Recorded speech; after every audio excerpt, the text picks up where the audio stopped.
২০১৩ সালে শাপলা চত্বরে হত্যাযজ্ঞের ঘটনায় মানবতাবিরোধী অপরাধ মামলার তদন্তে সাবেক আইজিপি চৌধুরী আবদুল্লাহ আল মামুনের সম্পৃক্ততা উঠে এসেছে বলে জানিয়েছেন চিফ প্রসিকিউটর আমিনুল ইসলাম।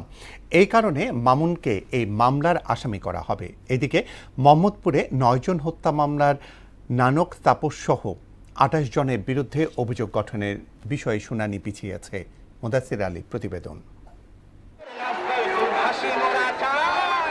২০১৩ সালে হেফাজতের সমাবেশে তৎকালীন আওয়ামী সরকার যে হত্যাযজ্ঞ চালায় তাতে র্যাবের কর্মকর্তা সাবেক আইজিপি চৌধুরী আবদুল্লাহ আল মামুনের সম্পৃক্ততা পেয়েছে তদন্ত সংস্থা। এ বিষয়ে পূর্ণাঙ্গ প্রতিবেদনও কয়েকদিনের মধ্যে পাওয়া যাবে বলে জানিয়েছেন আন্তর্জাতিক অপরাধ ট্রাইব্যুনালের চিফ প্রসিকিউটর মোহাম্মদ আমিনুল ইসলাম।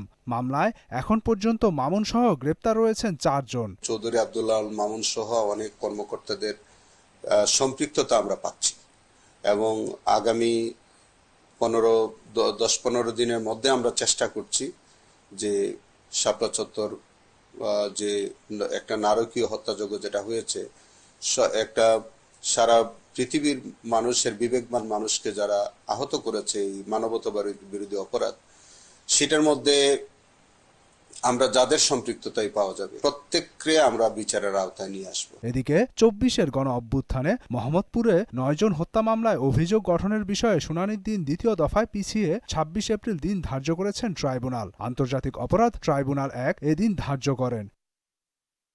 একই ট্রাইব্যুনালে আরেক মানবতাবিরোধী অপরাধ মামলায় সাক্ষী না আসায় সাবেক আইনমন্ত্রী আনিসুল হক সাবেক প্রধানমন্ত্রীর উপদেষ্টা সালমান এফ রহমানের বিরুদ্ধে সাক্ষ্য গ্রহণ পিছিয়েছে। ২৭ এপ্রিল পরবর্তী দিন ধার্য করেন ট্রাইব্যুনাল।